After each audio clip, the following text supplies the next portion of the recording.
আপনারা দেখছেন একুশে টেলিভিশন। করোনা টিকাকে বৈশ্বিক পণ্য ঘোষণার আহ্বান প্রধানমন্ত্রীর। মহামারী মোকাবেলায় পারস্পরিক অংশীদারিত্বে গুরুত্ব। 4 দিন পর দৈনিক মৃত্যু নামল 100-র নিচে। সংক্রমণ হার কমে 16.85%।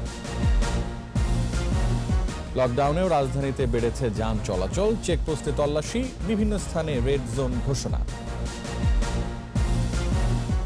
হেফাজতের তাণ্ডবে মামুনুলের সংশ্লিষ্টতা পেয়েছে সিআইডি। সহিংসতায় বিএনপি জড়িত বলছে Awami League.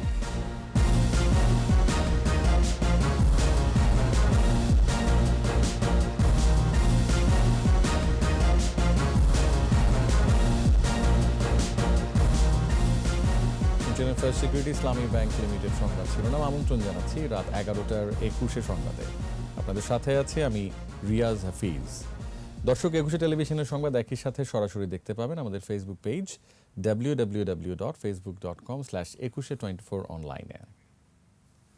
Mega spider ceiling fan, mega বাতাসে শান্তির পরশ। কোভিড ভ্যাকসিনকে বিশ্বজনীন পণ্য হিসেবে ঘোষণা করা উচিত বলে উল্লেখ করেছেন প্রধানমন্ত্রী Sheikh Hasina. Boao forum for এশিয়ার উদ্বোধনীতে তিনি কথা বলেন। মহামারী মোকাবেলায় দৃঢ় পারস্পরিক অংশীদারিত্ব প্রয়োজন বলে উল্লেখ করেন প্রধানমন্ত্রী। যেসব দেশ টিকা তৈরি করে না তাদেরকে সহায়তা দিতে উৎপাদক দেশগুলোর প্রতি আহ্বান জানান তিনি। রিপোর্টে আরও জানাচ্ছেন Akbar Hossain Sumon. Boao forum for এশিয়ার উদ্বোধনী অনুষ্ঠানে গণভবন থেকে প্রধানমন্ত্রী শেখ হাসিনার ধারণকৃত বক্তব্য প্রচার করা হয়। বিশ্ব স্বাস্থ্য সংস্থা GAVI ও সংশ্লিষ্ট সংস্থাগুলোকে সদস্য রাষ্ট্রগুলোর অধিকার, সাম্য ও ন্যায্যতা নিশ্চিত করার আহ্বান জানান প্রধানমন্ত্রী।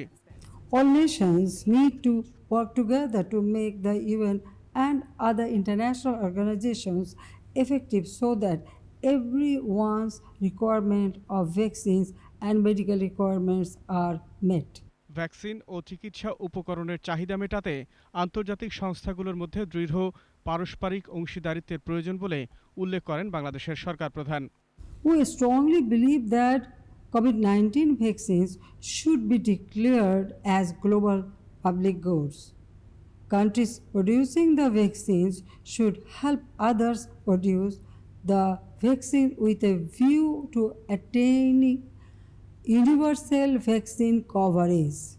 জীবন ও জীবিকার ভারসাম্যপূর্ণ ব্যবস্থার মাধ্যমে মহামারীর বিরূপ প্রভাব কাটাতে সরকারের চ্যালেঞ্জ তুলে ধরেন তিনি। Bangladesh has been trying to mitigate the adverse impacts of the pandemic through balanced measures between life and livelihood.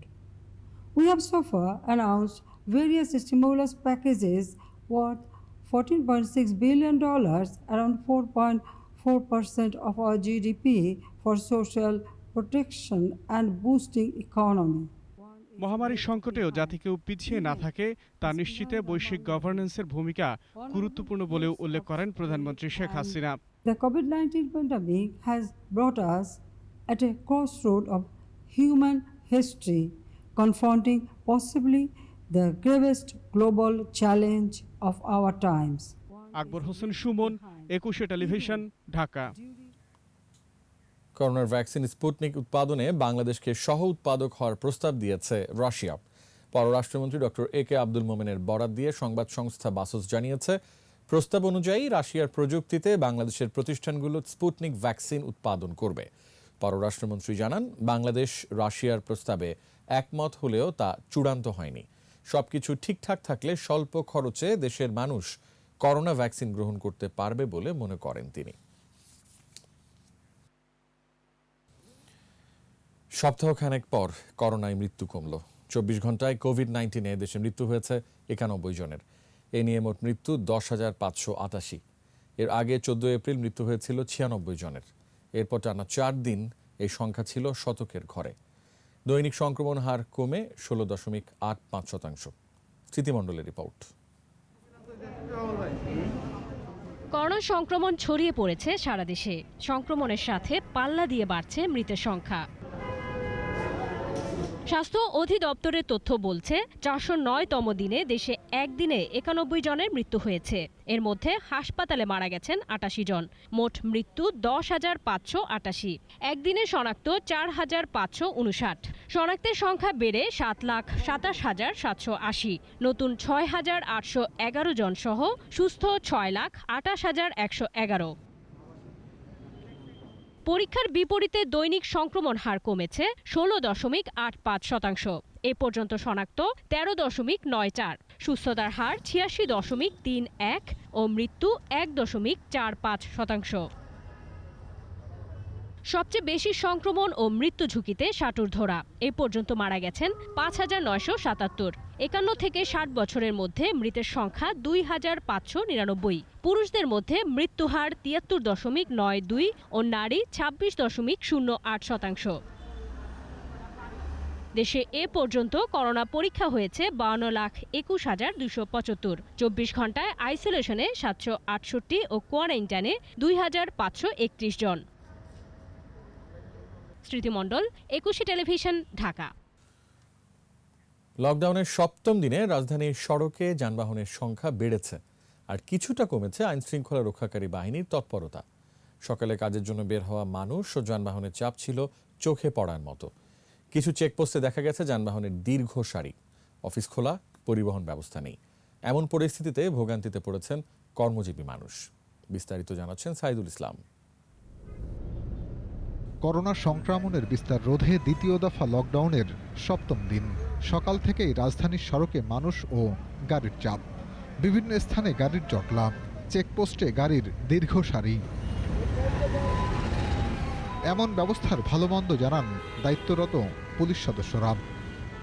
চেকপোস্টের জন্য একটা রাস্তাটা পুরোটাই বন্ধ করে রেখেছে।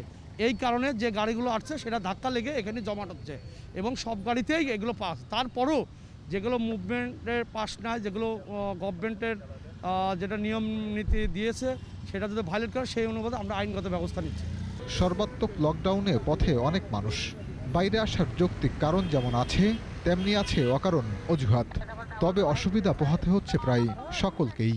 এই যে পিজি হাসপাতালে টিকা দিতে যাবো, এটা আমার টিকার কার্ড, কিন্তু রিক্সা যেতে দিচ্ছে না, ঘুরাইতে বলতেছে। এই যাওয়া আসা করি, সিএনজিতে আসি, আবার রিক্সায় আসি। রিক্সা 150 টাকা 200 টাকা নেই, সিএনজি 300 টাকা নেই। আমাদের তো বাধ্যতামূলক জীবন বাঁচানো, তাকে তো অফিসে আসতে হবে। লোকজন রোডে বেশি বেরোয় না, যার কারণে আমাদের ক্ষেপ কম। লকডাউন কার্যক্রম তদারকিতে মাঠে আছেন আইন শৃঙ্খলা বাহিনীর ঊর্ধ্বতন কর্মকর্তারা। প্রধানত কাজের জন্যই মানুষ বাইরে আসছে বলে মনে করছেন এ কর্মকর্তা। গার্মেন্ট সেক্টরের কার্যক্রম চলবে, ব্যাংক কার্যক্রম চলবে। এখন যেখানে বন্ধের দিনের থেকে খোলার দিনে তো একটু ভেরিয়েশন হবেই, সেইটুকুই হচ্ছে আমার ধারণা আর কি। বাজারে মানুষের উপস্থিতি তুলনামূলক বেশি, অনেক ক্ষেত্রে স্বাস্থ্যবিধিও উপেক্ষিত। বাজারে ভিড় আছে, এমনি যেরকম ভিড় থাকে তার থেকে কম ভিড়। লকডাউন কার্যক্রম বাস্তবায়নে আইন শৃঙ্খলা রক্ষাকারী বাহিনীর তৎপরতার পাশাপাশি সামাজিক সচেতনতা জরুরি। সাইদুল ইসলাম, একুশে টেলিভিশন, ঢাকা। লকডাউনের 7ম দিনে দেশের বিভিন্ন স্থানে সড়ক মহাসড়কে যানবাহন চলাচল বেড়েছে। বিভিন্ন পয়েন্টে চেকপোস্ট বসিয়ে তল্লাশি করেছে পুলিশ। এদিকে বেশ কিছু এলাকায় সংক্রমণ হার বেশি হওয়ায় এসব এলাকাকে রেড জোন হিসেবে চিহ্নিত করে চলাচল সীমিত করা হয়েছে। প্রতিনিধিদের সহায়তায় রত্নজামানের রিপোর্ট। লকডাউনের কারণে চট্টগ্রাম মহানগরীর সড়কগুলো ফাঁকা, তবে ব্যক্তিগত যানবাহন ও রিকশা চলাচল বেড়েছে। এদিকে চকবাজার, জয়নগর, খুলশী, লালখান বাজার, হাই লেভেল রোড, ট্যাঙ্কি পাহাড় এলাকা সহ কিছু এলাকাকে রেড জোন হিসেবে চিহ্নিত করে মানুষের চলাচল সীমিত করা হয়েছে। রংপুরের প্রধান সড়কে যান চলাচল বেড়েছে। নগরীতে 18টি চেকপোস্ট বসিয়েও যান চলাচল নিয়ন্ত্রণ করতে পারছে না পুলিশ। খুলনায় লকডাউন কার্যকরে নির্বাহী ম্যাজিস্ট্রেটের নেতৃত্বে কাজ করছে আইনশৃঙ্খলা বাহিনীর সদস্যরা। মোড়ে মোড়ে রয়েছে পুলিশ চেকপোস্ট। সকাল থেকেই কাঁচা বাজারে ছিল মানুষের ভিড়, তবে কড়াকড়ি অবস্থানে ছিল আইনশৃঙ্খলা রক্ষাকারী বাহিনী।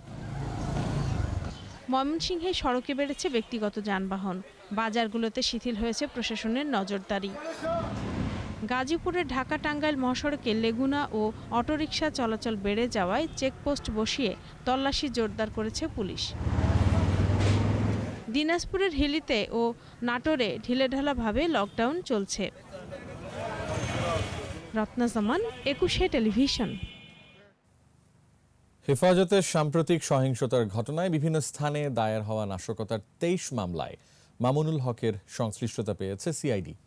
এর মধ্যে নারায়ণগঞ্জের মামলায় গ্রেপ্তার দেখিয়ে তার রিমান্ড চাওয়া হবে বলে জানিয়েছেন সিআইডি প্রধান ব্যারিস্টার মাহবুবুর রহমান। মামলার বিভিন্ন গুরুত্বপূর্ণ আলামত ফরেনসিক এবং সাইবার ক্রাইম সেলের মাধ্যমে পরীক্ষা চলছে বলেও জানান তিনি। আরও জানাচ্ছেন দীপু শিকদার। নাশকতা শুরু 26 মার্চ, চলে টানা 5 দিন। স্বাধীনতা সুবর্ণ জয়ন্তীতে ভারতের প্রধানমন্ত্রীর আগমন উপলক্ষে নারায়ণগঞ্জ, ব্রাহ্মণবাড়িয়া, চট্টগ্রামের হাটহাজারী, কিশোরগঞ্জ সহ বিভিন্ন স্থানে নাশকতা চালায় হেফাজত। ব্রাহ্মণবাড়িয়ায় জ্বালিয়ে দেওয়া হয় আলাউদ্দিন খাঁ সঙ্গীত নিকেতন, ভূমি অফিস সহ গুরুত্বপূর্ণ সরকারি স্থাপনা। নাশকতা, হত্যাকাণ্ড, অগ্নিসংযোগ, ভাঙচুর, লুটপাট সহ নানা অভিযোগে দায়ের হয়েছে একাধিক মামলা। এর মধ্যে 23টি গুরুত্বপূর্ণ মামলা তদন্ত শুরু করেছে পুলিশের অপরাধ তদন্ত বিভাগ সিআইডি। সিআইডি প্রধান জানিয়েছেন, এসব সহিংসতায় গ্রেফতার হেফাজত নেতা মামুনুল হকের সংশ্লিষ্টতার প্রমাণ পাওয়া গেছে। আমরা ওনার ইনভলভমেন্ট পেয়েছি, ইতিমধ্যেই পেয়েছি। আমরা অপেক্ষা করছি, এখন একটা কেস রিমান্ডে আছে। এটা শেষ হওয়ার পরপরই আমরা ওনাকে রিমান্ডে আমরা নিয়ে আসবো। আমরা দেখেছি আমাদের এই কেসেও ওনার আমরা ইনভলভমেন্ট পেয়েছি আমরা প্রাথমিকভাবে। মামলা তদন্তের স্বার্থে মামুনুল হককে এসব মামলায় গ্রেফতার দেখানো হবে। জিজ্ঞাসাবাদের জন্য চাওয়া হবে রিমান্ড। আমরা 3 ধরনের লোককে পেয়েছি। কারো প্রেজেন্স পেয়েছি, কারো ইন্ধন পেয়েছি, কারো অ্যাবেটমেন্ট পেয়েছি। নারায়ণগঞ্জের যে কেস, নারায়ণগঞ্জের কেসে আমরা প্রাথমিকভাবে আমরা নিয়ে আসবো। বাই দিস টাইম আমাদের আইওরা কাজ করছে, আমাদের একটা টিম কাজ করছে, আমরা প্রতিনিয়ত এটা মনিটর করছি। অন্য মামলাতেও আমরা যদি দেখি যে ওনার অ্যাবেটমেন্ট আছে অথবা ইনসাইটমেন্ট আছে, তাহলে সেই মামলাও আমরা তাদেরকে জিজ্ঞাসাবাদ করার প্রয়োজন হবে। গেল 18 এপ্রিল রাজধানীর মোহাম্মদপুর এলাকায় মামুনুলের পরিচালিত মাদ্রাসা থেকে তাকে গ্রেফতার করে পুলিশ। 2013 সালে শাপলা চত্বরে হেফাজতের তাণ্ডবে দায়ের হওয়া একাধিক মামলার আসামিও মামুনুল হক।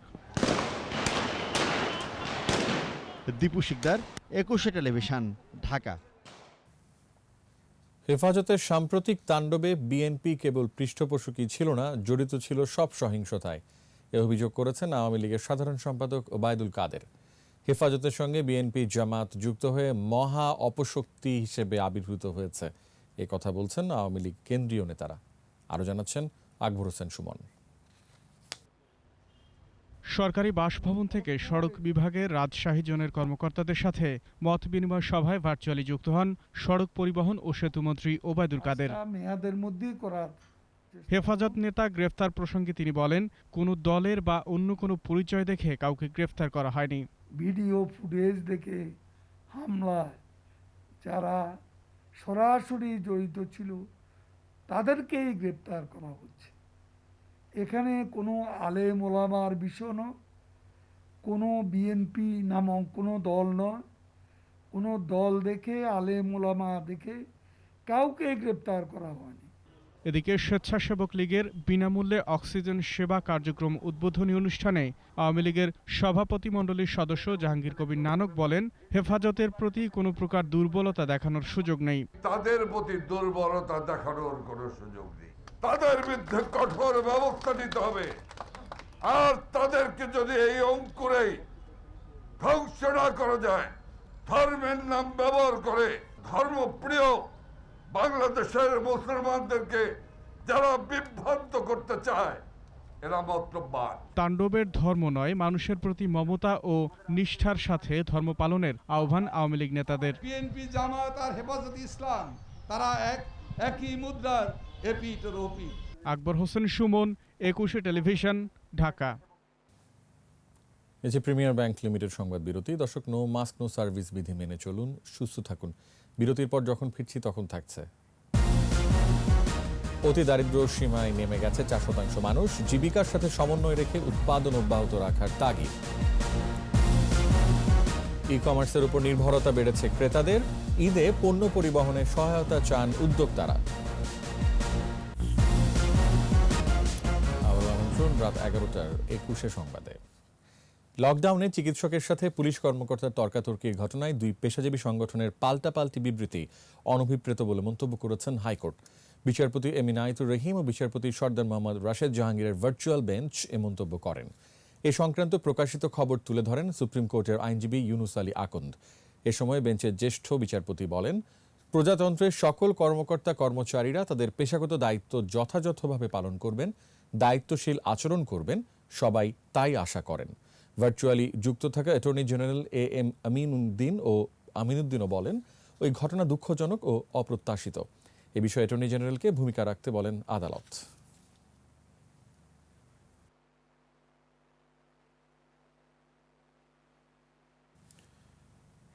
করোনার দ্বিতীয় তরঙ্গের প্রভাবে নতুন করে 2.5 কোটি মানুষ দারিদ্র্য সীমায় নেমে যেতে পারে।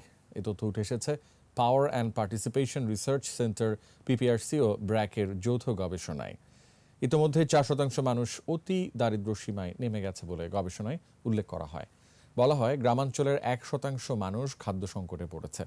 এমন পরিস্থিতিতে জীবন এবং জীবিকার মধ্যে সমন্বয় এবং সচেতনতার জন্য তাগিদ দেওয়া হয়েছে। তৌহিদুর রহমানের রিপোর্ট। 11 থেকে 31 মার্চ পর্যন্ত 6099টি পরিবারের উপর জরিপ চালায় PPRC ও BRAC institute of governance and development. ফল উপস্থাপনকালে গত বছরের জুনে পরিচালিত গবেষণার তথ্যের সাথে এবছরের মার্চের গবেষণার তুলনা করা হয়। বলা হয়, কৃষি শ্রমিক ছাড়া অন্য সব খাতের শ্রমিকরা কাজ হারিয়েছেন। এদের মধ্যে বিশাল একটা অংশ গ্রামে চলে গেছে। কিছু লোক কর্মস্থলে ফিরলেও করোনার দ্বিতীয় ঢেউ তাদের সংকটে ফেলে দিয়েছে। এপ্রিল 2020-এ এটা ছিল 22.5%, এখনো কিন্তু 14.5%। আমাদের স্যাম্পলের মধ্যেই, যেটা এক ধরনের প্রোপোর স্যাম্পল ছিল, তার মধ্যে কিন্তু 4% চরম দরিদ্রের সংখ্যা বেড়েছে এক বছরে। এস্টিমেশনটা ওইভাবে আমরা করেছি, উইচ ট্রান্সলেটস ইনটু অ্যাবাউট 2.5 কোটির মতো মানুষ। শহরে বস্তিতে করোনার সংক্রমণের আগের সময়ের তুলনায় আয় কমেছে 14%। দেখা গেছে মধ্যম আয় সীমার নিচে থাকা মানুষ ক্রমশ দারিদ্র্য সীমায় নেমে যাচ্ছে। গবেষণার তথ্যে বলা হয়, গত জুনে দরিদ্র নয়, কিন্তু ঝুঁকিতে ছিল 72%। মার্চে এ হার দাঁড়িয়েছে 50%। এরা এখনো আর্থিক বিবেচনায় ঝুঁকিতে রয়েছে। এখন সেই ইন্ডিভিজুয়াল রেজিলিয়েন্সের জায়গাটা খুবই দুর্বল। সুতরাং এখন যদি আমরা একটা প্রপার এবং এফেক্টিভ সোশ্যাল প্রোটেকশন সাপোর্ট যদি আমাদের এই ধরনের অর্থনীতিকে সীমিত করার সাথে সাথে, মানে স্বাস্থ্য ঝুঁকি কমানোর সাথে সাথে এই জিনিসটা না আনতে পারি, তাহলে this is not going to work at all. বেশ কিছু মানুষ খাদ্য সংকটে রয়েছে বলেও গবেষণায় উঠে আসে। তৌহিদুর রহমান, একুশে টেলিভিশন, ঢাকা। করোনা মহামারীর কারণে সশরীরে কেনাকাটা এড়িয়ে চলায় ই-কমার্সের উপর নির্ভরতা বেড়েছে ক্রেতাদের। এতে বাড়ছে অনলাইন ব্যবসার পরিসর। এছাড়া সরকার ই-কমার্সকে জরুরি সেবার আওতাভুক্ত করায় বাড়তি গুরুত্ব পেয়েছে খাতটি। তবে আসন্ন ঈদের পণ্যসহ সব ধরনের ভোক্তা সামগ্রী সহজেই যাতে ক্রেতাদের দোরগোড়ায় পৌঁছানো যায়, সে বিষয়ে সবার সহযোগিতা চেয়েছেন এ খাতের উদ্যোক্তারা। তৌহিদুর রহমানের আরেকটি রিপোর্ট। করোনার প্রভাবে ক্ষতির মুখে পড়েছে দেশের ব্যবসা বাণিজ্য। দ্বিতীয় ঢেউ সামাল দিতে বন্ধ দোকানপাট, শপিং মল। এমন পরিস্থিতিতে অনলাইন মার্কেট প্লেস বা ই-কমার্সের উপর নির্ভরতা বেড়েছে ভোক্তাদের। অনেক ক্রেতাই এখন চাল, ডাল, মাছ, মাংস, তৈরি খাবার, সবজি সহ সব ধরনের পণ্য অনলাইন মার্কেট থেকে সংগ্রহ করছেন। যদিও সঠিক সময়ে সঠিক পণ্য পৌঁছানো সহ কিছু সীমাবদ্ধতা এখনও রয়ে গেছে এই ব্যবসায়। বিক্রেতা যদি ভুল প্রোডাক্ট দেয় বা অন্য কোনো প্রোডাক্ট দেয়, সেক্ষেত্রে তাদের রেটিং খারাপ আসবে, সেক্ষেত্রে তারা ভালো সেল পাবে না। এবারের ঈদ কেনাকাটায় ই-কমার্স দিচ্ছে ঘরে বসে পণ্য কেনাকাটা করার একমাত্র সুযোগ। আপনি ঘরে বসে পণ্য কেনাকাটা করার পাশাপাশি বিভিন্ন ই-কমার্স সাইট থেকে পণ্য কেনাকাটা করতে পারবেন। প্রয়োজনীয় সরকারি নীতি সহায়তা দেশের ই-কমার্স ব্যবসাকে এগিয়ে যেতে সহযোগিতা করছেন বলে জানান সংশ্লিষ্টরা। এত বছর ধরে যে ই-কমার্স ইন্ডাস্ট্রিটি ধীর গতিতে এগিয়ে যাচ্ছিল একটা প্ল্যাটফর্মের ডেভেলপমেন্টের দিকে, সেটি আসলে এই করোনাকালীন সময়ে পূর্ণতা পেয়েছে। লজিস্টিক ইনফ্রাস্ট্রাকচারটা সবসময় চ্যালেঞ্জিং থাকে। করোনাকালীন সময় বা এখন যে আমরা লকডাউনের মধ্যে দিয়ে যাচ্ছি, সেটা আরও বেশি চ্যালেঞ্জিং করে তুলে আমাদের এই ডেলিভারি মেকানিজম বা ডেলিভারি সিস্টেমকে। 2020-এর মার্চ থেকে এই বছর মার্চের কম্পেয়ার করি, তাহলে দেখবো যে আমাদের অনলাইন ব্যবসা, প্রতিটা অনলাইন ব্যবসায় দুই গুণ আকারে বৃদ্ধি পেয়েছে। কাস্টমারদের এই চাহিদা পূরণ করার চেষ্টা করার ফলেই আমাদের এই করোনার পরিস্থিতিতেও আমাদের ব্যবসা বহুগুণ বৃদ্ধি পেয়েছে। এদিকে আসন্ন ঈদ উপলক্ষে বিনিয়োগ বেড়েছে ই-কমার্স খাতে। তাই বিক্রি বৃদ্ধির পাশাপাশি যে কোনো পরিস্থিতিতে সরবরাহ ব্যবস্থা নির্বিঘ্ন জরুরি বলে মত এই উদ্যোক্তার। ঈদের সময় সিজনটাতে বিক্রি করে, তো তাদের এখানে একটা অনেকের পুঁজি এখানে দেওয়া আছে, অনেক কর্মসংস্থানের একটা ব্যাপার আছে। এই প্রোডাক্টগুলোকে কাস্টমারদের কাছে পৌঁছানোর সিস্টেম না থাকে তাহলে কিন্তু তারা আসলে এই প্রোডাক্টগুলো সেল করতে পারবে না এবং একটা বড় আর্থিক ক্ষতির সম্মুখীন হবে। ই কমার্স ব্যবসার উপর ক্রেতাদের আস্থা বাড়াতে পণ্যের গুণমান এবং সঠিক সময়ে সরবরাহ নিশ্চিত করা জরুরি বলে মত সংশ্লিষ্টদের। কমার্স মিনিস্ট্রি বা বাংলাদেশ ব্যাংক আরেকটু নজরদারি বাড়ায় যাতে এখানে কোনোভাবে কোনো গ্রাহক ক্ষতিগ্রস্ত না হয় বা প্রতারিত না হয়, তাহলে কিন্তু আসলে আমার কাছে মনে হয় অনলাইনের ব্যাপারে লোকজনের আরও আস্থা বাড়বে। তৌহিদুর রহমান, একুশে টেলিভিশন, ঢাকা। ক্রেতার খরা, পাশাপাশি অনলাইনেও তেমন সাড়া নেই ইফতার সামগ্রীর কেনা বেচায়। ফলে কর্মচারীদের বেতন, দোকান ভাড়া সহ সব মিলিয়ে এবার বড় ধরনের লোকসান হবে বলে জানিয়েছে হোটেল রেস্তোরাঁর মালিকরা। মেহেদী হাসানের রিপোর্ট। কারওয়ান বাজারের অফিস পাড়ার রোজাদারদের পছন্দের তালিকার শীর্ষে ছিল স্টার কাবাবের ইফতার। লকডাউনে অধিকাংশ অফিসই বন্ধ, তাই বেচাকেনাও প্রায় নেই বললেই চলে। প্রতি বছর তো আপনারা প্রতিবেদন করেন, দেখেন যে আমরা অনেক বিক্রি করি। এবার মানে 3 ভাগের 1 ভাগ আছে ধরতে গেলে। এটা শুধু হোটেল রানিং রাখার জন্য, মালিকের ব্যবসা না হইলেও কাস্টমারের সুবিধার্থে এগুলো এখন কি খোলা রাখছে, লস হচ্ছে আমাদের, তারপরে এটা খোলা রাখা হচ্ছে। একই চিত্র ফার্মগেটের রেস্টুরেন্টগুলোতে, সারা নেই অনলাইনে ইফতার কেনা বেচায়ও। অনলাইন ডেলিভারিটা খুব কম, মানে যে অনুপাতে যাওয়ার কথা, যেটা হোটেলে মানুষ আসতে পারতেছে না, অনলাইন ডেলিভারিটা বেশি হবে, সেটা বেশি না। ক্রেতারা বলছেন আয় কমে যাওয়ায় ইফতারও সারতে হচ্ছে সেভাবেই। আমাদের টাকা নাই, টাকার সমস্যা, ঠিক আছে, আমাদের কোনো কাজ কাম নাই, কিছু নাই, টাকা পয়সা নাই, যেখানে 20 ইফতারি কেমন না 5 টাকা খাইতে পারি না। লকডাউন শিথিল হলে কেনাবেচা বাড়বে বলেই আশা দোকানিদের। মেহেদী হাসান, একুশে টেলিভিশন, ঢাকা। করোনা রোগীদের জন্য দেশের সবচেয়ে বড় চিকিৎসা কেন্দ্র ডিএনসিসি কোভিড হাসপাতালে রোগী ভর্তি শুরু হয়েছে। আইসিইউ সুবিধা থাকায় কিছুটা স্বস্তি স্বজনদের চোখে মুখে। পূর্ণাঙ্গভাবে চালু হলে আরও বেশি সংখ্যক রোগীর সেবা দেওয়ার কথা জানান হাসপাতাল পরিচালক। সুমন রায়হানের ক্যামেরায় বিস্তারিত জানাচ্ছেন স্মৃতি মণ্ডল।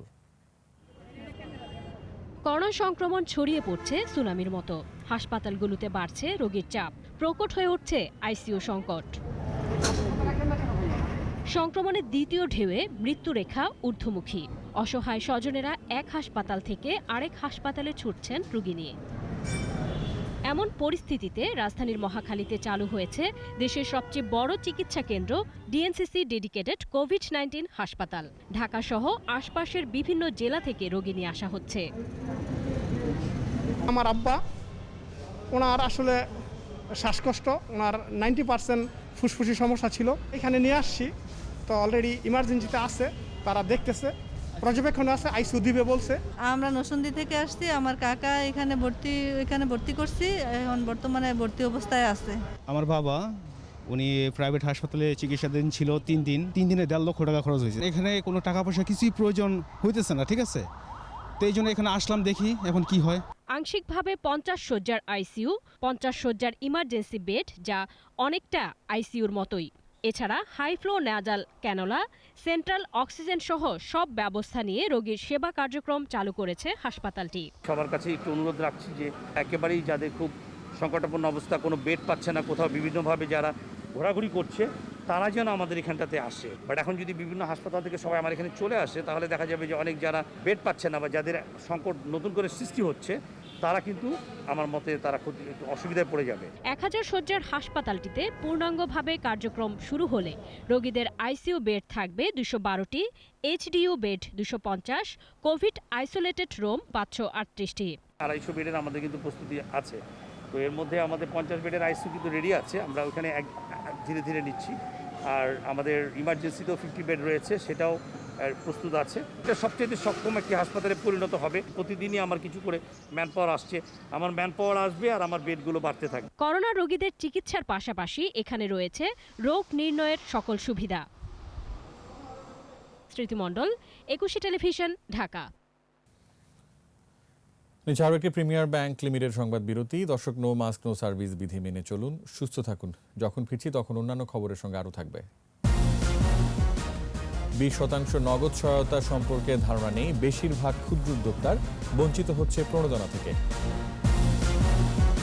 মিয়ানমারের অভ্যুত্থানে জড়িত জেনারেলদের উপর ইউরোপীয় ইউনিয়নের নিষেধাজ্ঞা, জব্দ করা হবে সম্পদ। আবারও রাত 11টার 21 সংবাদে। অপ্রীতিকর ঘটনার একদিন পর চট্টগ্রামের বাঁশখালীতে নির্মাণাধীন 1320 মেগাওয়াট বিদ্যুৎ কেন্দ্রের কাজ শুরু হয়েছে পুরোদমে। কারা, কেন, কি উদ্দেশ্যে চীন ও বাংলাদেশের যৌথ অর্থায়নের এই মেগা প্রকল্পে উদ্দেশ্যমূলকভাবে সহিংস ঘটনা ঘটিয়েছে তার তদন্ত করছে দুটি কমিটি। বাঁশখালীর গন্দামারা প্রকল্প এলাকা ঘুরে এসে রিপোর্ট করছেন রফিকুল বাহার, ক্যামেরায় ছিলেন ইফরাজ নূর। বন্দরনগরী চট্টগ্রাম থেকে প্রায় 60 কিলোমিটার দূরে বঙ্গোপসাগরের তীরে 700 একর পতিত জমিতে দ্রুত গতিতে এগিয়ে চলছে কয়লাভিত্তিক পরিবেশ বান্ধব বিদ্যুৎ কেন্দ্রের কাজ। প্রকল্পে 2.6 বিলিয়ন মার্কিন ডলার অর্থাৎ 22,000 কোটি টাকার বিনিয়োগ চীনের ব্যাংকের। এখানে নির্মাণ কাজ চলে সূর্যোদয় থেকে সূর্যাস্ত পর্যন্ত। প্রায় 4,500-এর মতো বাঙালি শ্রমিক এবং প্রায় 950-এর মতো চাইনিজ ওয়ার্কাররা এখানে কাজ করছেন। 2016 সাল থেকে শুরু হওয়া এই প্রকল্পের প্রায় সব যন্ত্রপাতি ও নির্মাণ সামগ্রী আমদানি করে আনা হয়েছে। কাজের গতি সচল ও মান ঠিক রাখার জন্য 900 জন চীনা নাগরিক এবং বাংলাদেশের 5,000 বিশেষজ্ঞ ও শ্রমিক কাজ করে। সবকিছুই ঠিকঠাক চলছিল। গত 17 এপ্রিল পরিকল্পিতভাবে স্থানীয় শ্রমিকদের উস্কে দিয়ে কোটি কোটি টাকার সম্পদ পুড়িয়ে দেয় দুর্বৃত্তরা। কিছু সুযোগ সন্ধানী ব্যক্তি শ্রমিকদেরকে একটু মিসগাইড করেছে। মোর দেন 20 কোটি টাকার সম্পদ নষ্ট হয়েছে এখানে। বিদেশি নাগরিক হত্যা ও বিপুল চীনা বিনিয়োগ বাধাগ্রস্ত করে রাজনৈতিক উদ্দেশ্য হাসিল করতেই কি এই সহিংসতা? ওই দিন প্রকল্প এলাকায় কারা এই ঘটনা ঘটিয়েছে? এই প্রশ্নের উত্তর খুঁজছে প্রশাসন। পৃথকভাবে তদন্ত শুরু করেছে পুলিশ ও জেলা প্রশাসন। মঙ্গলবারও সেখানে ছিল প্রায় 200 পুলিশ। চিটাং রেঞ্জ থেকে জেলা পুলিশ থেকে এখানে পর্যাপ্ত পুলিশের ডিপ্লয়মেন্ট রাখা হয়েছে যাতে পরবর্তীকালে কোনো ব্যবস্থা না হয়। আর এই যে ঘটনাটা ঘটেছে এই ঘটনার আমরা তদন্ত করছি ঘটনার কারণ বা যাতে আমরা কিছু জিনিস সাথে সুপারিশ করবো পরবর্তীকালে। 17 এপ্রিল উচ্ছৃঙ্খল জনতা ও পুলিশের সংঘর্ষে 5 জন নিহত হয়। আহত হয় পুলিশ সহ অন্তত 25 জন। তাদের প্রত্যেককে ক্ষতিপূরণ দেওয়া হয়েছে, তাৎক্ষণিকভাবে মিটিয়ে দেওয়া হয়েছে চিকিৎসা খরচ। আগামী বছরের জুনে এই বিদ্যুৎ কেন্দ্রের নির্মাণ কাজ শেষে উৎপাদনে যাবে। 1320 মেগাওয়াট বিদ্যুৎ উৎপাদন করা হবে এই বিদ্যুৎ কেন্দ্রে। এই উৎপাদিত বিদ্যুৎ দিয়ে চট্টগ্রাম জেলার আয়তনের সমান একটি জেলাকে আলোকিত করা যাবে শিল্পায়নও। এই মুহূর্তে এই বিদ্যুৎ কেন্দ্রে কেন সহিংসতার ঘটনা ঘটল, কারা ঘটিয়েছে, কি উদ্দেশ্যে ঘটিয়েছে, এই বিষয়টি খুঁজে বের করার জন্য সরকারের নীতি নির্ধারকদের কাছে অনুরোধ জানিয়েছেন সংশ্লিষ্টরা। চট্টগ্রামের বাঁশখালীর গন্ডামারা থেকে রফিকুল বাহার, 21 টেলিভিশন। ব্যবসা বাণিজ্যের খবর।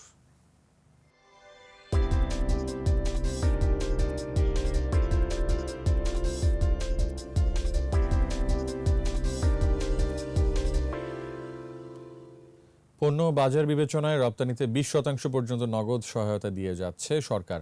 অথচ বিষয়টির ওপর তেমন কোনো ধারণাই নেই অনলাইনে পণ্য রপ্তানিকারক বেশিরভাগ ক্ষুদ্র উদ্যোক্তার। এতে প্রণোদনা বঞ্চিত হচ্ছেন তারা। উপযুক্ত প্রশিক্ষণ ও একটি পৃথক প্ল্যাটফর্ম তৈরি করা গেলে এসব ক্ষুদ্র উদ্যোক্তাদের প্রণোদনার আওতায় আনা সম্ভব বলে মনে করছেন উইমেন ই কমার্স ফোরাম। মেহেদি হাসানের রিপোর্ট। জেসমিন আহমেদ বাসার একটি কক্ষে হ্যান্ড পেইন্টের কাজ করছেন। পাশাপাশি ব্লক, বাটিক ও কারচুপির পণ্য তৈরি করেন তিনি। গেল 4 বছর ধরে এ ধরনের নানা পণ্য তৈরি করে বিক্রি করছেন অনলাইনে। স্থানীয়দের পাশাপাশি সাড়া পাচ্ছেন বিদেশি ক্রেতাদেরও। এই পর্যন্ত 4টা দেশে অলরেডি চলে গেছে, আরও 2টা দেশে যাবে, হয়তো বা ঈদের আগেও যেতে পারে। আর 5-6টা দেশে কথা চলতেছে যাওয়ার জন্য। এর মধ্যে হচ্ছে আপনার টি শার্ট, শাড়ি, পাঞ্জাবি। বিকাশের মাধ্যমে আমাদের পেমেন্টটা বেশি হয়। আর তার উপরে হচ্ছে আমার ডিএইচএল আর হ্যান্ড বাই হ্যান্ড প্রোডাক্ট বেশি যায়। জেসমিন আহমেদের মতো এমন অনেক ক্ষুদ্র উদ্যোক্তা এভাবে পণ্য রপ্তানি করছেন, কিন্তু রপ্তানিতে পণ্যভেদে 20% পর্যন্ত নগদ সহায়তা পাওয়ার বিষয়ে কিছুই জানেন না তারা। ইনসেন্টিভ পাওয়ার জন্য কিন্তু একটা বেশ কয়েকটা লাইসেন্স এবং বেশ কয়েক ধরনের পেপারস ইপিবিতে এবং বিভিন্ন মন্ত্রণালয়ে জমা দিতে হয়। তো যার কারণে ওনাদের সেই আইডিয়াটা নাই যে এই পেপারগুলো কীভাবে রেডি করতে হয় এবং কীভাবে এই পেপারগুলোর মাধ্যমে এই বেনিফিটগুলো পাওয়া যায়। এ ধরনের উদ্যোক্তাদের সহায়তা করতে সম্প্রতি একটি উদ্যোগ নিয়েছে উইমেন ই কমার্স ফোরাম। লক্ষ্য উপযুক্ত প্রশিক্ষণ এবং সরকারের দেয়া নানা সুবিধার বিষয়ে ক্ষুদ্র উদ্যোক্তাদের সহায়তা করা। উই থেকে একটা চ্যানেল রেডি করার চেষ্টা করছি, উই লিমিটেড, যেটার মাধ্যমে নাকি আমাদের উদ্যোক্তারা এক্সপোর্ট করতে পারবেন। আমরা সমস্ত পেপারস রেডি করব, আমাদের মাধ্যমে তারা শিপমেন্টগুলো করবেন এবং প্রত্যেকটা উদ্যোক্তারা যেই সেক্টরে নাকি যত % ইনসেন্টিভ পাওয়ার কথা সেই ইনসেন্টিভটা আমরা তাদেরকে পৌঁছে দেব। কতজন ক্ষুদ্র উদ্যোক্তা অনলাইনে পণ্য রপ্তানি করছেন এবং তাদের আয়ের পরিমাণই বা কত ডলার, তার সঠিক কোনো পরিসংখ্যান মেলেনি সরকারি বেসরকারি কোনো পর্যায় থেকেই। মেহেদী হাসান, 21 টেলিভিশন, ঢাকা। শেষ করছি রাত 11টার 21 সংবাদ। তবে যাবার আগে ফার্স্ট সিকিউরিটি ইসলামী ব্যাংক লিমিটেড সংবাদ শিরোনামগুলো আরও একবার। করোনা টিকাকে বৈশ্বিক পণ্য ঘোষণার আহ্বান প্রধানমন্ত্রীর, মহামারী মোকাবেলায় পারস্পরিক অংশীদারিত্বে গুরুত্ব। 4 দিন পর দৈনিক মৃত্যু নামল 100-র নিচে, সংক্রমণ হার কমে 16.85%। লকডাউনে রাজধানীতে বেড়েছে যান চলাচল, চেকপোস্টে তল্লাশি, বিভিন্ন স্থানে রেড জোন ঘোষণা। হেফাজতের তাণ্ডবে মামুনুলের সংশ্লিষ্টতা পেয়েছে সিআইডি, সহিংসতায় বিএনপি জড়িত বলছে আওয়ামী লীগ।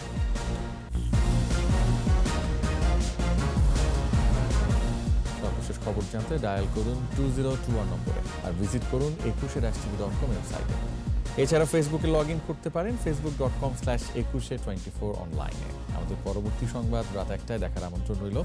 দর্শক, স্বাস্থ্যবিধি মেনে চলুন, সুস্থ থাকুন, 21 সংবাদ দেখুন, সঙ্গে থাকুন।